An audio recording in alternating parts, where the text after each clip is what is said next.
El otro también se había bajado del mismo y también con mucha rabia. Y ahí se agarraron a golpes de puño.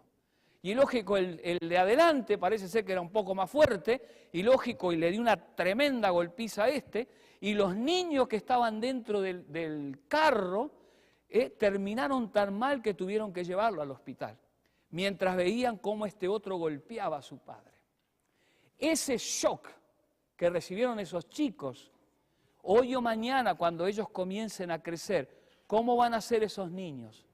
Agresivos, porque dentro de su ser ya quedó ese odio y esa rabia hacia alguien que terminó golpeando a su padre. Y entonces, ¿qué es lo que van a hacer esos niños? Golpearán a otros, pensando que de esa manera están golpeando al hombre que terminó golpeando a su padre. ¿Entienden esto ustedes? Eso lo dice la psicología. ¿Ya? De la misma manera que sucede con los niños que nacen en hogares donde los padres son alcohólicos. Y hoy está comprobado, es una de las drogas que realmente se hereda, porque los genes son destruidos. ¿Entienden esto?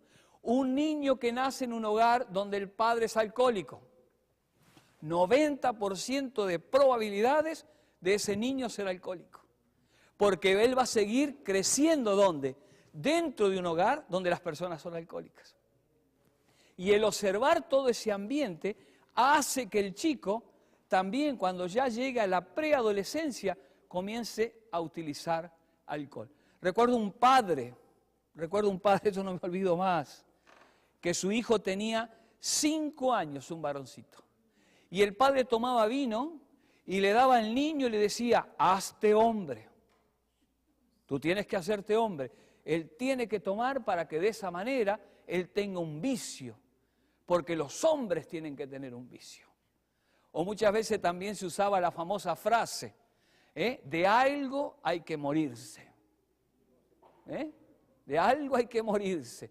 Y ese es el pensamiento que muchas personas que son alcohólicas o que son adictas al tabaco piensan que la mejor manera de poder ser hombres ellos es utilizar cualquiera de estas drogas. Otra de las cosas interesantes, ¿qué hacer si su hijo es adicto? ¿Cómo nosotros podemos prepararnos en una situación como esta? Vean que hay 2 cambios delatores para estar alerta. Uno de ellos, el primero, que les voy a leer aquí, o voy a compartir con ustedes en estas láminas, el primero dice, un cambio de actitud reflejado por una pérdida de la bondad y el afecto tradicionales. El segundo, un cambio en el buen juicio y criterio reflejado por la toma de decisiones crecientemente autodestructivas.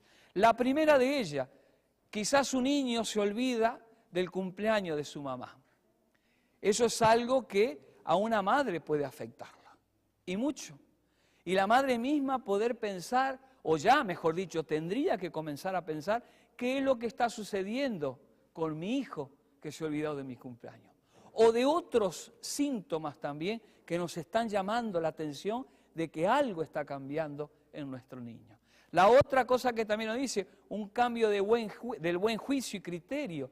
Es lógico, el hecho de utilizar las drogas, él está tomando un camino que terminará justamente destruyéndolo.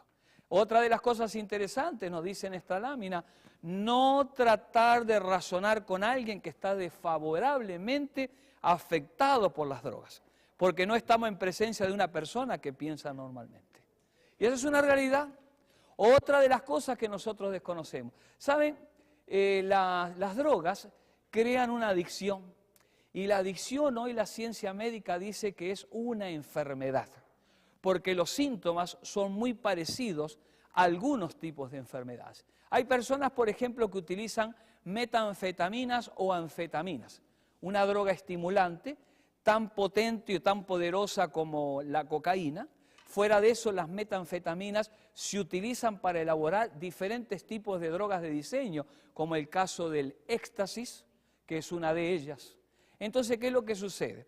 Una de las cosas que se nos está mostrando también, que la persona, al ser afectada por las metanfetaminas, ¿qué es lo que va a terminar sucediendo?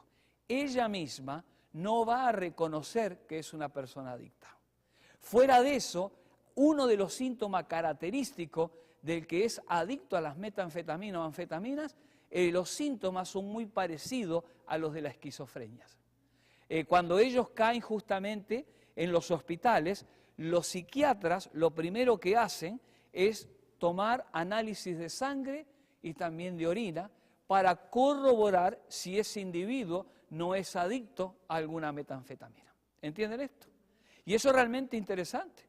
Y los síntomas, vuelvo a repetirlo, son iguales a los de este tipo de enfermedad. Fuera de eso, el razonar con un tipo de personas como esto, olvídense. Él quizás hasta esté fumando un cigarrillo de marihuana, por decir así, y él está negando que él es un adicto. Y eso yo lo recordaba bien con mi padre, lo viví en mi época de joven. Mi padre era un adicto al tabaco. Él fumaba 4 cajetillas de cigarrillos por día. Estamos hablando de 80 cigarrillos por día. Y recuerdo que yo le decía a mi padre, ¿hasta cuándo vas a seguir con ese vicio, papá? Y él me decía, tranquilo, dice, esto a mí no me domina. Sin embargo, mi padre murió con 57 años. Sus arterias terminaron siendo obstruidas y lo más triste de todo, que él tenía la tendencia hacia una enfermedad peligrosísima que es la diabetes. Y justamente cuando se obstruyen las arterias no hay una buena circulación de sangre. El problema fue que fuimos a ver al médico y ahí el médico le vio los dedos de su pie derecho, que no me puedo olvidar más, ya estaban en gangrena y entonces había que amputar el pie. Y en la noche cuando lo internamos a mi padre, la historia fue que no se le amputó los dedos, se le terminó amputando la pierna. Y al otro día mi padre murió en mis brazos.